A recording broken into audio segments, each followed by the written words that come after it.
어머니, 우리 이야기를 좀 나눠야겠어요. 할머니는 다시 앉았고 며느리는 웃으며 말했습니다. 어머니, 집에 사람이 많고 생활비가 많이 들어요. 저희 월급이 많지 않아서 생활비를 조금 내주실 수 있으실까요? 할머니는 눈살을 찌푸리며 대답했습니다. 내 돈은 다 너희에게 줬잖니? 내가 어디에 돈이 있어? 장모가 웃으며 끼어들었습니다. 어머니, 그렇게 말씀하시면 안 돼요. 누구나 어머니가 돈을 모아둔 걸 알고 있어요. 며느리는 돈을 원한 것이 아니라 가정에 여유가 생기기를 바랐습니다. 할머니는 아들을 바라보며 물었습니다. 재민아, 너도 나한테 생활비를 내라고 하니? 재미는 어쩔 수 없다는 듯 대답했습니다. 엄마, 저희도 어쩔 수 없어요. 월급이 적고 집에는 아이와 어른이 있어서 부담이 큽니다. 안녕하세요. 한 할머니에 대한 이야기를 나누고자 합니다. 이 할머니는 이미 60을 넘겼고 10여 년 전에 남편이 세상을 떠난 이후 줄곧 외롭게 살아왔습니다. 원래는 남은 생을 조용히 보내려 했지만 아들과 며느리의 초대에 마음이 흔들렸습니다. 그들은 집을 산 후 함께 살면서 그에게 햇살이 잘 드는 방을 마련해 주겠다고 약속했습니다. 기대에 차 있던 할머니는 그 제안을 받아들였습니다. 하지만 현실은 약속과 달랐습니다. 아들 집으로 이사한 지 한 달 남짓 할머니는 후회를 깊이 느끼기 시작했습니다. 원래 그에게 주어진 방은 장모가 차지하고 있었고 할머니는 손자와 함께 방을 쓰고 있었습니다. 할머니는 이것이 며느리의 어머니임을 알았기에 불만이 있어도 최대한 예의를 지키며 아무 말도 하지 않았습니다. 어느 날 저녁 할머니는 평소처럼 식탁을 정리하고 있었습니다. 며느리와 장모는 일찌감치 방으로 들어갔고 할머니는 혼자 부엌에서 설거지를 했습니다. 이런 생활이 한 달 넘게 지속되면서 할머니의 마음은 복잡했습니다. 설거지를 마친 후 그는 바람을 쐬기 위해 집 밖으로 나갔다가 다시 돌아왔습니다. 아들과 며느리, 장모는 다 같이 즐겁게 이야기하고 있었습니다. 할머니가 집에 들어서자 떠들썩하던 분위기가 갑자기 조용해졌습니다. 손자가 할머니라고 부르며 침묵을 깼습니다. 할머니는 미소를 지으며 손자 옆에 앉았지만 과일 접시는 이미 비어 있었습니다. 분위기는 어색해졌고 할머니는 속상한 마음을 달래기 위해 방으로 들어가 동영상을 보거나 생방송을 시청하려고 했습니다. 그때 며느리가 말을 걸었습니다. 어머니, 우리 이야기를 좀 나눠야겠어요. 할머니는 다시 앉았고 며느리는 웃으며 말했습니다. 어머니, 집에 사람이 많고 생활비가 많이 들어요. 저희 월급이 많지 않아서 생활비를 조금 내주실 수 있으실까요? 할머니는 눈살을 찌푸리며 대답했습니다. 내 돈은 다 너희에게 줬잖니? 내가 어디에 돈이 있어? 장모가 웃으며 끼어들었습니다. 어머니, 그렇게 말씀하시면 안 돼요. 누구나 어머니가 돈을 모아둔 걸 알고 있어요. 며느리는 돈을 원한 것이 아니라 가정에 여유가 생기기를 바랐습니다. 할머니는 아들을 바라보며 물었습니다. 재민아, 너도 나한테 생활비를 내라고 하니? 재미는 어쩔 수 없다는 듯 대답했습니다. 엄마, 저희도 어쩔 수 없어요. 월급이 적고 집에는 아이와 어른이 있어서 부담이 큽니다. 할머니는 다시 물었습니다. 그럼 장모님은요? 그분도 연금이 있잖아. 생활비는 얼마나 내고 있니? 화를 참지 못한 며느리는 대답했습니다. 우리 엄마가 우리 집에 사는데 어떻게 생활비를 내라고 해요? 그러면 제가 무슨 사람이 돼요? 할머니는 쓴웃음을 지으며 방으로 돌아가 침대에 누웠습니다. 그는 자신이 얼마나 어리석은 선택을 했는지 후회하며 눈물을 흘렸습니다. 60년 넘게 살아왔지만 이런 결과를 초래하게 된 것이 스스로 자초한 일이라는 생각이 들었습니다. 다음 날 아침 비가 내리고 있었습니다. 할머니는 머리가 깨질 듯이 아팠고 감기에 걸린 것 같았습니다. 그는 손자 민철을 깨우려고 애쓰며 학교에 지각할까 걱정했습니다. 그때 며느리 유미가 방으로 들어와 큰 소리로 꾸짖었습니다. 엄마, 아직 아침을 준비 안 하셨어요? 우리 다 늦겠어요. 아이는 어떡하죠? 할머니는 대답할 힘도 없었고 눈을 감은 채 아무 말도 하지 않았습니다. 민철이 할머니의 이마를 만져보더니 큰 소리로 외쳤습니다. 엄마 할머니, 열이 나요. 그러면 너 빨리 준비해. 할머니는 신경 쓰지 마. 조금 있다가 외할머니가 약을 주실 거야. 할머니는 흐릿한 정신 속에서 깨어났을 때는 이미 정오가 되어 있었습니다. 그는 천천히 몸을 일으켜 앉았고 감기약을 찾아보려 했습니다. 그때 유미의 어머니가 방으로 들어와 말했습니다. 민철아, 할머니 점심은 준비 안 했니? 나는 잠깐 마작을 쳤는데 너는 벌써 밥을 다 했을 줄 알았지. 할머니는 마음속으로 쓴 웃음을 지으며 이 모녀가 너무나도 닮았다는 생각을 했습니다.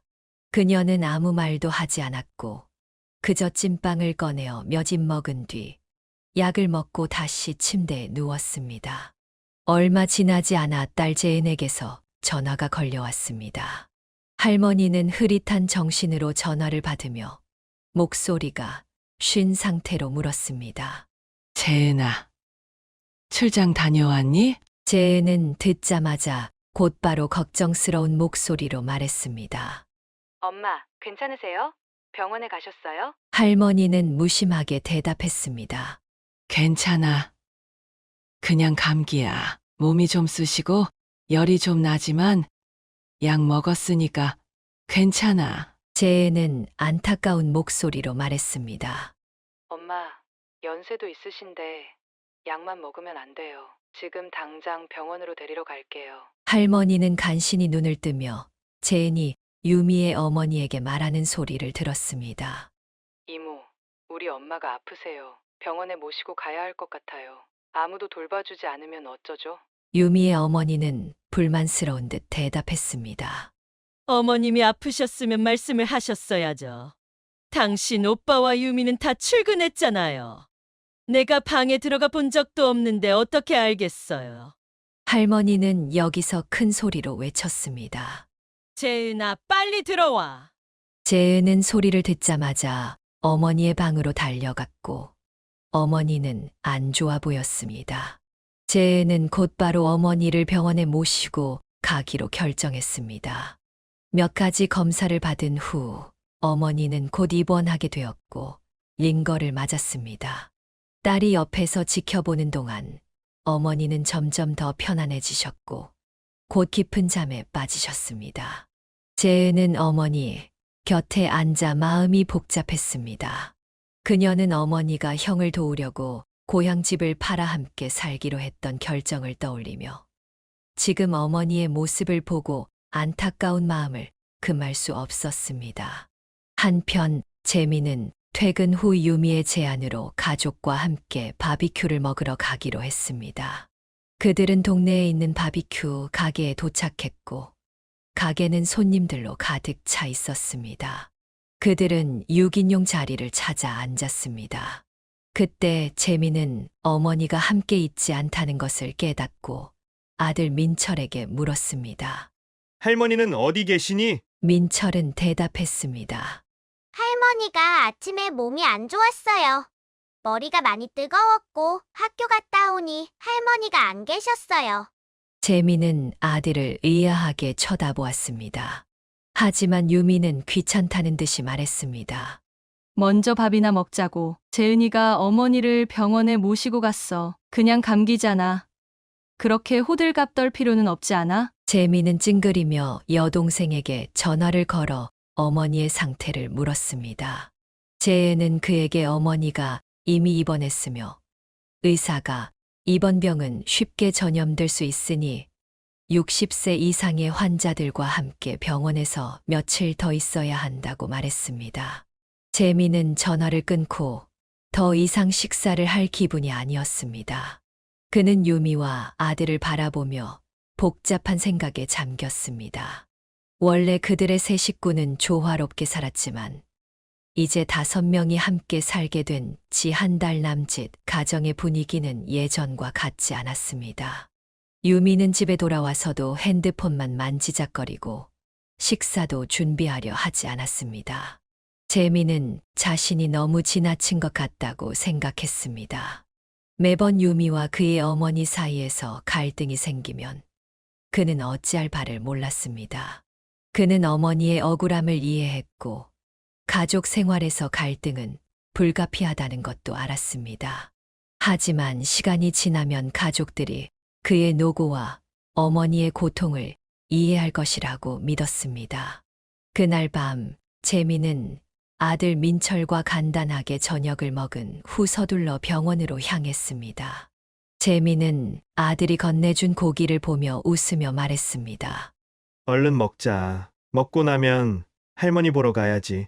민철은 고개를 끄덕였지만 유미는 짜증스럽게 중얼거렸습니다. 다 먹고 나면 너무 늦어. 아이는 숙제도 해야 하고 빨리 쉬는 게 좋잖아. 장모도 덧붙였습니다. 아이를 밤에 병원에 데리고 가는 건 좋지 않아요. 당신은 내일 일도 해야 하잖아요. 주말에 가면 되잖아. 재미는 잠시 침묵을 지키고는 아들에게 말했습니다. 빨리 먹자. 그는 아들과 함께 병원으로 향했고 유미의 불만스러운 말은 뒷전으로 넘겼습니다. 병원에 도착하니 어머니는 재은과 대화를 나누고 있었습니다. 재은은 어머니에게 집으로 돌아가 쉬라고 설득했지만 어머니는 재은에게 같이 있어 달라고 부탁했습니다. 내가 이번 출장을 마치고 돌아와서 쉴 수 있게 된 건 다행이지. 엄마, 정말 운이 좋으시네. 아프기도 딱 좋은 타이밍에 걸리셨네. 어머니는 재은을 흘겨보았지만 속으로는 30대가 넘어서도 아직 철없는 딸이 걱정스러웠습니다. 민철이 병실에 들어서자마자 할머니를 향해 환하게 웃으며 할머니의 상태를 물었습니다. 할머니는 손자를 보자 기뻤고 최근 손자와 함께 방을 쓰면서 밤마다 이야기 나누는 것이 작은 즐거움이었습니다. 그녀는 웃으며 손자에게 저녁으로 뭘 먹었는지 물었고 민철은 할머니 옆에 바싹 붙어 할머니의 이마를 만지며 말했습니다. 할머니 이제 열이 내렸네요. 정말 다행이에요. 저희는 오늘 저녁에 바비큐를 먹었어요. 정말 맛있었어요. 할머니가 나으시면 또 같이 가요. 할머니는 웃으며 고개를 끄덕였지만 마음 한편에서는 쓸쓸한 감정이 밀려왔습니다. 자신이 아플 때는 아무도 돌봐주지 않았는데 가족들은 맛있는 음식을 즐겼다는 사실이 그녀에게는 너무도 씁쓸하게 다가왔습니다. 재미는 어머니에게 죄송하다고 사과했습니다. 엄마, 죄송해요. 엄마가 아프신 줄 몰랐어요. 바비큐 집에 도착하고 나서야 아침부터 열이 나셨다는 걸 알았어요. 어머니는 고개를 저으며 아무 말도 하지 않았지만 마음속으로는 아들의 무관심을 원망했고 자신이 더 잘 돌보지 못한 것을 자책했습니다. 어머니는 잠시 후 아들에게 민철을 데리고 집에 가서 쉬라고 했고 자신은 병원 침대에서 조용히 눕기로 했습니다. 재민과 재은은 주말에 그가 병원에서 어머니를 돌볼 수 있도록 하기로 했고 재은은 집으로 돌아가서 쉴 수 있게 됐습니다. 그러나 금요일 저녁 장모가 갑자기 고열을 보이며 아팠습니다. 유미는 당황하여 재민에게 어머니를 병원으로 데려가자고 했습니다. 그러나 재민은 무심하게 대답했습니다.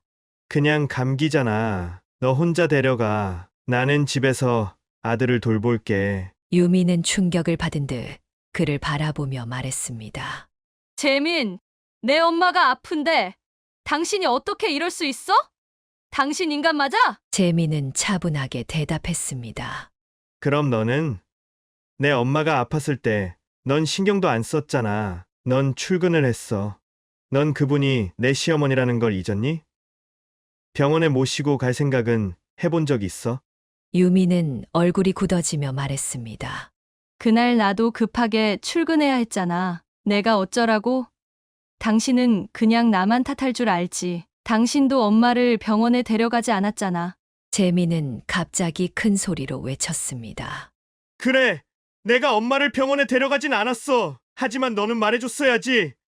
아무 말도 없이 그냥 지나가면 내가 엄마가 정말로 위험하다는 걸 모를 거라고 생각하지 않아? 유미는 분노에 찬 목소리로 응수했습니다. 한 달에 고작 80만 원 버는 당신이 휴가를 내서 온 가족을 굶기려고 해? 무슨 권리로 휴가를 낼 수 있냐고? 두 사람의 싸움 소리가 병실 안에 울려 퍼지며 분위기는 순식간에 긴장감이 감돌았습니다. 재미는 유미를 바라보며 극도의 피로감을 느꼈습니다. 그는 더 이상 아내와의 대화가 소통되지 않는다고 생각했습니다. 유미는 그의 태도에 더욱 화가 나며 말했습니다. 재민, 당신 엄마는 손에 수천만 원을 쥐고도 우리에게는 한 푼도 쓰지 않아. 우리 삶에 아무 관심도 없잖아. 나는 당신 엄마를 받아들이고 함께 살게 해줬으니 그걸로 충분한 거 아니야? 재미는 얼굴을 찡그리며 반박했습니다. 유미, 너 잊었니? 우리 집을 살 때 엄마가 1억 원을 내주셨잖아. 엄마가 우리를 위해 정말 많이 도와주셨어. 그러나 유미는 냉소적으로 말했습니다. 그게 무슨 소용이야? 아들에게 집 사주는 게 당연한 거 아니야? 결혼할 때도 집을 사주지 않았어. 그 때문에 우리는 겨우 작은 집을 샀잖아. 재미는 더 이상 말하고 싶지 않았습니다. 그는 유미에게 재촉했습니다. 어서 내 엄마를 병원에 데려가. 그리고 민철 숙제도 시켜. 그는 침대에 누워있던 어머니와 함께 살았던 몇 개월간의 시간을 떠올리며 씁쓸한 마음이 들었습니다. 다음 날 재미는 민철을 데리고 병원으로 가서 어머니를 찾아뵈었고 만두를 가져갔습니다. 어머니의 건강 상태는 많이 좋아졌지만 의사는 며칠 더 입원해야 한다고 권유했습니다. 어머니는 민철에게 만화를 보게 한 후 재민과 재은에게 진지하게 말했습니다. 재민, 나는 병원에서 퇴원한 후 고향으로 돌아가려고 한다. 민철과 함께 지낸 시간은 좋았지만 여전히 불편하구나. 너희가 생활비를 내라고 하니 이제는 같이 사는 것이 더 이상 의미가 없는 것 같다. 따로 사는 것이 우리 모두에게 더 나을 것 같다. 재민은 죄책감을 느끼며 대답했습니다. 엄마, 죄송해요. 내가 잘못했어요. 하지만 지금 생활이 너무 힘들어서 잠시 도와주실 수 있을까 해서 그런 거예요. 이 기간만 지나면 더 이상 생활비를 요구하지 않을게요. 재은은 오빠에게 불만을 터뜨리며 말했습니다. 오빠, 엄마가 우리 집 사줄 때 1억 원을 내줬잖아. 그런데도 만족하지 못하고 생활비까지 요구하는 거야? 어머니는 다툼을 그만두게 하려고 재은을 말리며 말했습니다. 재은, 그만해라. 우리 더 이상 싸우지 말자. 나 이미 결심했어. 이 나이에 나는 그냥 작은 집을 빌려서 살면 돼. 작은 가게라도 하면서 이웃들과 이야기하고 지내면 좋겠어. 재민은 깊은 숨을 들이쉬며 어머니를 바라보았습니다. 엄마, 내가 1억 원의 차용증을 쓸게요. 매달 40만 원씩 갚겠습니다. 아무리 힘들어도 꼭 갚을게요. 어머니는 손을 흔들며 말했습니다. 아들아, 그럴 필요 없어. 내가 잘 살면 그게 다야. 난 내가 부자가 되기를 바라지 않아. 그저 평안하고 행복하기만 바랄 뿐이다. 재미는 고개를 저으며 말했습니다. 엄마, 그래도 난 갚고 싶어요. 돈이 문제가 아니라 매번 돈 얘기만 나오면 유미랑 싸워요. 그런 생활이 지겨워요. 그때 재은이 말을 꺼냈습니다. 오빠, 차라리 그 작은 집을 엄마에게 드리는 게 어때? 혼자 사시기엔 충분히 넓고 우리 집에서도 가까워서 돌보기 편할 거야. 어머니는 잠시 생각에 잠겼고 마침내 고개를 끄덕였습니다. 재미는 이어서 말했습니다.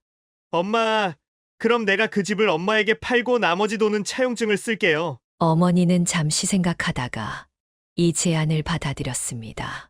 이렇게 하면 아들에게 돈을 남겨줄 수 있고 자신도 안정된 거처를 마련할 수 있을 것이라 생각했습니다. 은서와 그녀의 어머니가 집에 돌아왔을 때 여전히 화가 난 상태였습니다. 시어머니가 집에 없고 저녁도 준비되지 않았다는 사실에 은서는 더욱 분노했습니다. 할머니가 민철을 데리고 집에 돌아왔을 때 은서는 바로 따졌습니다. 어머니, 왜 아직 밥을 안 하셨어요?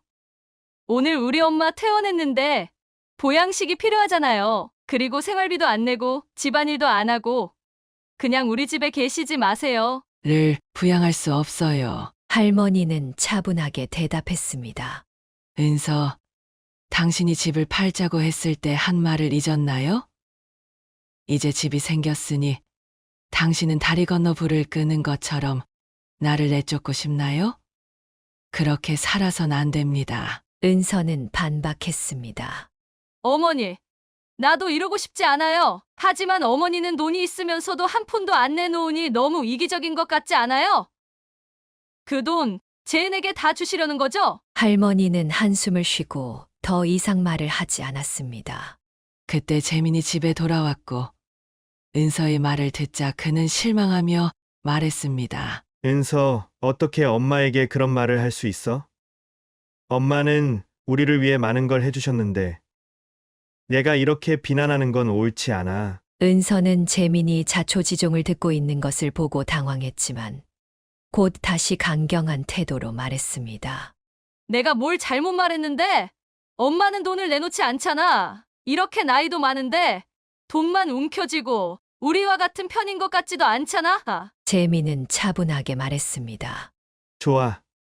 내 말이 맞아. 그렇다면 우리가 작은 집으로 돌아가서 살자. 이 집을 팔고 엄마에게 돈을 돌려드리고 더 이상 함께 살지 않으면 되겠지. 은서는 충격을 받으며 재민을 바라보며 화가 난 목소리로 말했습니다.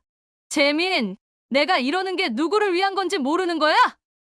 왜 넌 옳고 그름을 구분하지 못하는 거야? 재민은 단호하게 말했습니다. 그렇게 하자. 내일 당장 이사 가자. 난 이미 결심했어. 은서는 분개한 목소리로 외쳤습니다. 이 집은 내 집이야. 누가 날 내쫓을 수 있겠어? 그리고 너는 우리 엄마와 민철을 어떻게 할 건데? 재민은 웃으며 대답했습니다. 민철은 나와 함께 작은 집에서 살 거야. 내 엄마는 원래 있던 곳으로 돌아가면 되고 난 내 엄마도 제대로 돌보지 못하면서 내 엄마까지 돌볼 수 없지. 할머니는 아들의 결정을 듣고 복잡한 감정에 휩싸였습니다. 그는 은서의 이기심과 재민의 무력함을 잘 알고 있었습니다. 그때 재민은 방으로 들어와 할머니에게 말했습니다.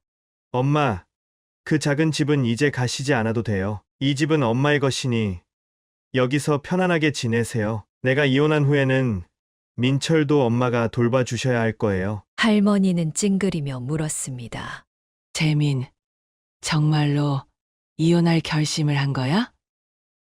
이혼은 쉬운 일이 아니야.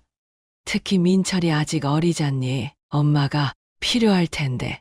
재민은 고개를 저으며 말했습니다.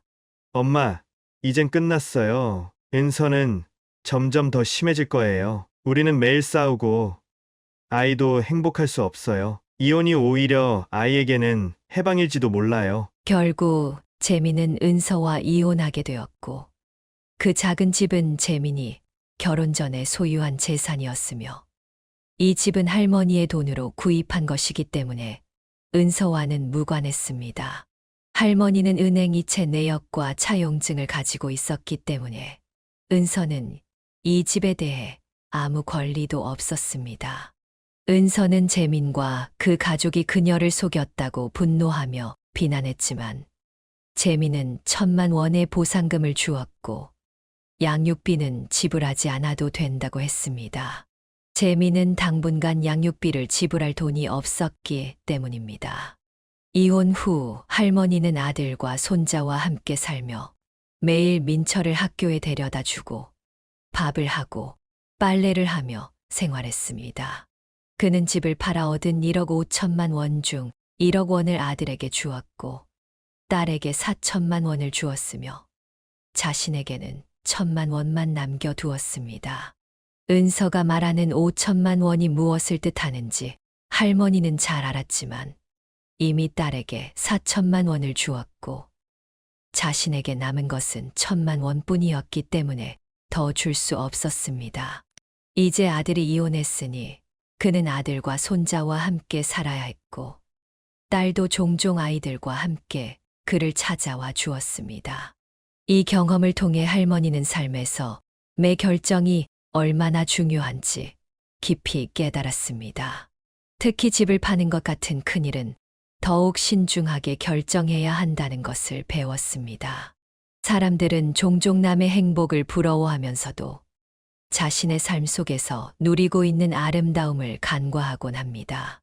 사실 행복은 매우 단순하고 평범합니다.